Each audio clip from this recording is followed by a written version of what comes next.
अस्सलाम वालेकुम बेटियों बहनों, उम्मीद है तुसी खैरियत ना होवोगियां। सर्दी अजकल स्मोक पै रही है, बहुत ठंड पै रही है। वैसे भी जिन्होंने पुरानी खांसी पुराना जुकाम बगलम वगैरह आउंदी है उन्होंने वास्ते यह दवाई है। यह खशखाश है, एक चम्मच चारे मगज़ आ, यह गिरियां वा बदाम दियां धो के छिल लैनियां। यह कालियां मिर्चां वा 4-5, यह 2-3 इलायचियां वा, इन्होंने पा के कुंडी दे विच कुट लैना वा। यह मैं हुण कुट्टन लगी, फिर तुहानूं दिखाउणी है। इस तरह मिक्सी कर लैनी है, मिक्सी कुट लैनी है इस तरह सारियां, मतलब जिस तरह सरदाई भी बनती हुंदी है ना, इदां जरा पा के कुंडी च कुट लैना वा। अच्छी तरह कुट के फिर इहनूं छानना वा।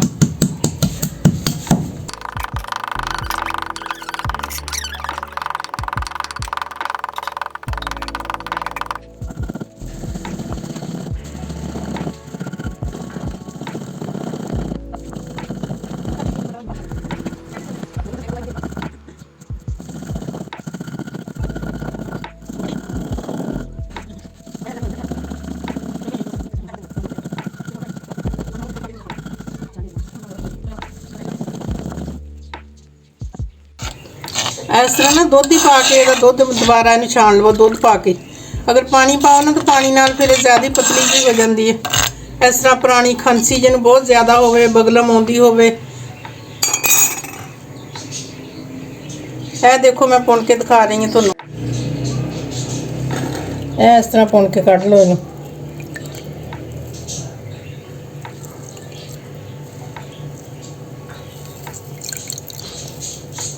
इस तरह खशखश का जो विचों दुध जिहा आउंदा ना, गिरियां खशखाश चारे मगज़,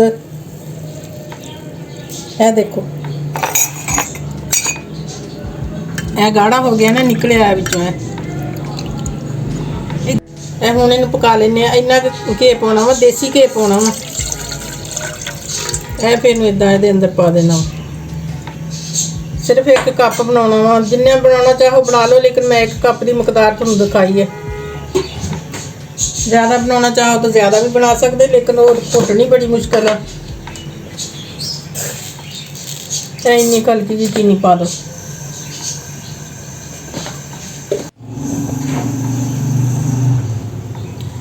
यह बच्चे भी पी सकते हैं। यह हुण बन गई है, यह हुण दुध ही बन गया वा।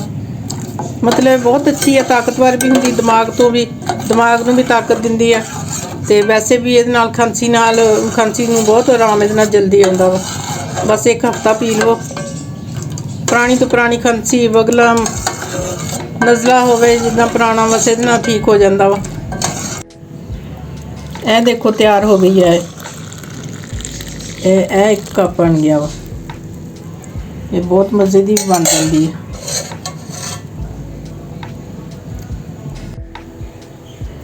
यह खशखाश गिरियां मगज़ इन्हूं सुबह पानी च पा दो। ये रात को सोन लगे पीनी है। पानी घंटा 2 घंटे ठहर के पानी पी सकते हैं, लेकिन फौरन पानी ना पियो, फिर नहीं ज़रा इन्ना आराम नहीं आता जिन्ना फिर फौरन पानी पी लो तो। अच्छा, खुदा हाफिज़। अपना ख्याल रखियो, दुआवां मैनूं भी याद रखियो, और मैनूं कॉमेंट करियो, शेयर करियो। अच्छा, खुदा हाफिज़।